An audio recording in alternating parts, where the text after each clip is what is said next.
So there's pretty much no doubt climate change is here. And along with it comes higher temperatures, stronger storms, and higher tides, as well as the increase of sea level.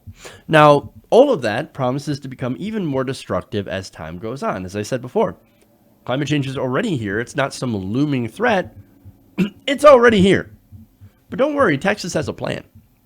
Apparently, there is a new proposal to build a nearly 60-mile spine of concrete seawalls, earthen barriers, floating gates, and steel levees on the Texas Gulf Coast.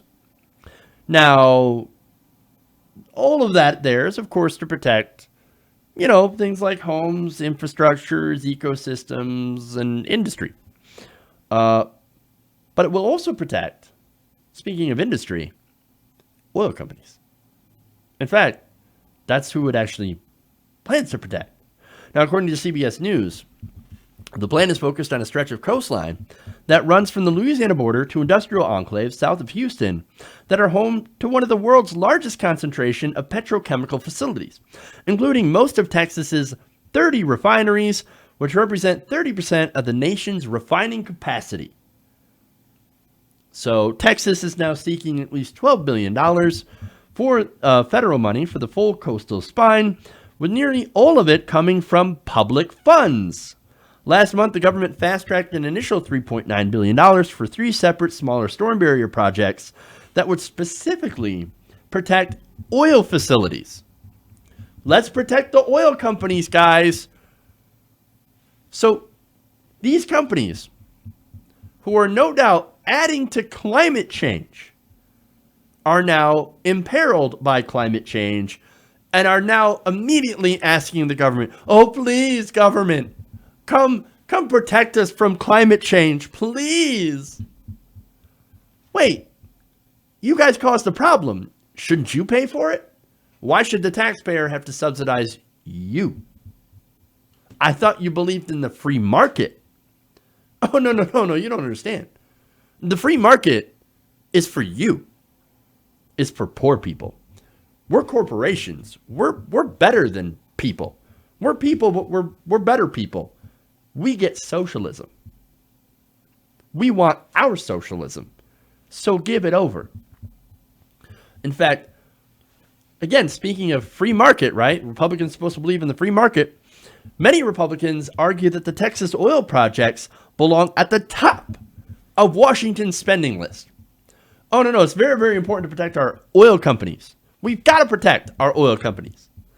In fact, Matt Sebesta, Republican who is, he's basically a Republican that oversees a swath of the Gulf Coast, says, quote, our overall economy, not only in Texas, but in the entire country, is so much at risk from high storm surge. Storm surge from what? From what? I mean, could it be climate change? Could it? No, none of these Republicans says anything about climate change. We just have storm surge. Really, from what? From what? Oh, you're not going to admit that it comes from climate change because you make so much money denying climate change. Now, there's more. Texas Senators John Cornyn and Ted Cruz have also both backed taxpayer money being used to fortify the oil facilities protections and the Texas coast. Ted Cruz called it, quote, a tremendous step forward. I got an idea.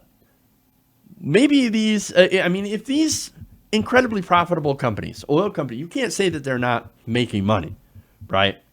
Are worried so much about the effects of climate change, well, then why don't they pay for the wall? Hey, free market, bootstraps. I mean, you caused the problem after all, but they're not going to do that. Why? Because this is another example of corporations privatizing the gains and socializing the losses. They make all this money off oil, right? Selling oil. And then they put it in their pockets. And then when there's an oil spill, there's a pipeline that explodes. And of course that happens quite often. They turn to daddy government and say, give me the money, give me the money, give me the money. It's socialism for the rich and rugged individualism for the poor. And look, here's the thing. When it comes to profit, we're not going to share a dime. We're going to pay as little in federal taxes as we can. But again, when something happens, when something threatens them, like climate change, they run to the government. They can't wait to run and get their socialism. We still subsidize these companies, by the way, to the tune of billions of dollars. And now they want the taxpayer to protect them. No. In fact, let me give you one of the places. It's Port Arthur. Now, Port Arthur is one of the towns to be reinforced by the seawall. And in that town, you have the Saudi-controlled Motiva oil refinery, the nation's largest, as well as refineries owned by oil giants Valero Energy Corp and Total SA. There are also almost a dozen petrochemical facilities. Now, Steve Sherrill, an Army Corps of Engineer, resident engineer in Port Arthur, he said, quote, "You're looking at a lot of people, a lot of homes, but really a lot of industry." Now, the second barrier project also features around 25 miles of new levees and seawalls in nearby Orange County, where Chevron, DuPont, and other companies have facilities. The third would extend and heighten seawalls around Freeport, home to a Phillips 66 export terminal for liquefied natural gas and a nearby refinery, as well as several chemical facilities.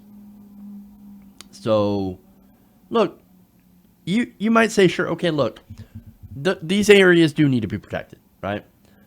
Because there are people's homes, there are people's jobs, and then, of course, there is the whole issue of energy, right?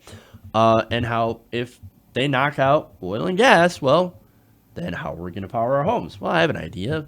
Solar power, wind power, alternative energy, etc. But nonetheless, okay, nobody wants to see those homes, and nobody wants to see that stuff actually get washed away, because that pollutes the water. So at the end of the day, we're going to have to build it anyway. But here's the thing, right? Do they actually mean to protect homes and businesses and the workers?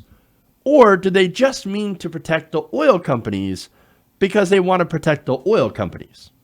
Well, the proposals approved for funding had originally called for building more protections around larger swaths of the Texas coast, which would include a lot of residential areas.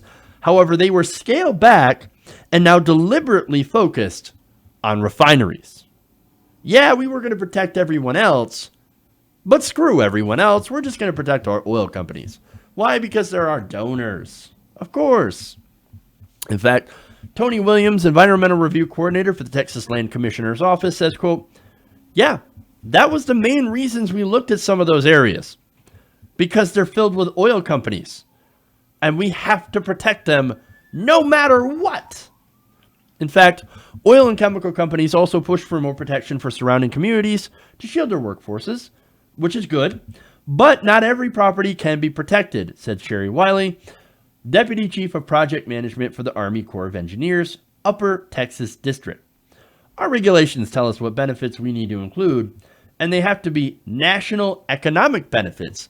So basically, they also made the decision in Texas, hey man, we're going to protect the oil companies because they're in our economic interest. Everybody else, even workers that some of the companies are like, hey man, we are worried about our workforce.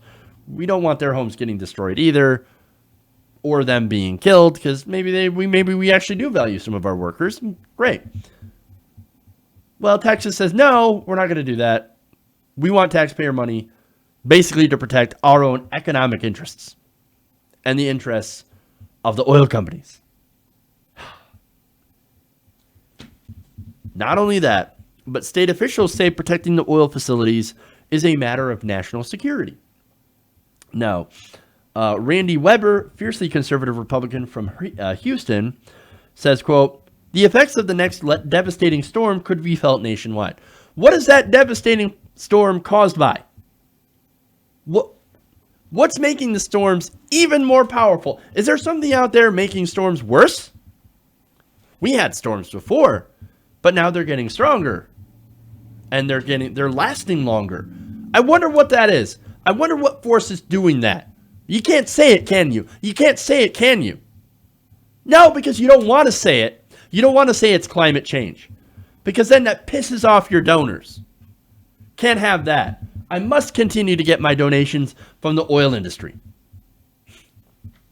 God, man. You know what? Maybe we should have fought harder against climate change. Maybe we should have thought about it a little bit. Look, ExxonMobil and all these other energy companies are not going to admit that they drive climate change through their business model, through their actions. They know it. They lie about it constantly. They fund think tanks that go out there, they muddy the waters on the science by putting out bullshit studies and bullshit papers, so we cannot do regulations that are meant to slow global warming. And while they do all of that, they beg the taxpayers to protect them. That is ridiculous. Hey man, look, it's national security to us, right? We funded politicians to fight against alternative energy, and now we're all you have. So of course we're national security. You know, if we were funded, if our country ran more on solar, wind, and nuclear energy, if we ran on those other power sources instead of relying on fossil fuels that are located here in the Texas area that are driving climate change, then we might not have this problem. But we shut those all down. We lobbied politicians. We bought off the Republican Party, so much so that Jim Inhofe makes an ass of himself by getting a goddamn snowball, walking into the Senate and say, I got a snowball that proves climate change is a lie. Now let's go fund more fossil fuel companies. It's their fault, their capture of the government. And so now they are our main energy. And so they say, we're all you got. Cough it up. You're going to have to protect us. And that's all while we destroy the environment while robbing you. Is this not a perfect racket? We have no other choice. We're going to have to do it. We're going to have to do it. This really shows you how out of control corporations really are. You know what? Somebody should be asking, what do you need protection for? I mean, what do you need it from? I mean, climate change doesn't exist, right? So have fun with that. Go pay for a wall yourself. Yeah, we'll go and protect all the parts in the residential areas. We'll protect our people, our citizens. But corporations, free market, bitch. Go protect yourself. It's not like you're not rich. But unfortunately, that's not going to happen, right? Look, this is a reason why we got to get money out of politics. The reason these companies are so powerful is because they bought the government. They bought the politicians. And it's very, very likely that we are going to end up paying for this. We're going to end up in our tax money paying to protect these corporations. And of course, places that don't get protected by the seawall are going to get devastated. But hey, we got to focus on national security. We got to focus on our economic interests, because guess what? In America, we put economic interests of especially corporations over everything else. So you live in Texas, you live on the Gulf Coast, just know that when your home gets washed away, just remember that your tax money went to go and build a wall that protects the oil companies. Because at least then, you'll know who to blame. Hey everybody, thanks for watching this video. If you want to see more like this, please hit the subscribe button below. And if you want to support truly independent progressive media, please consider becoming a patron at patreon.com/TYTNation.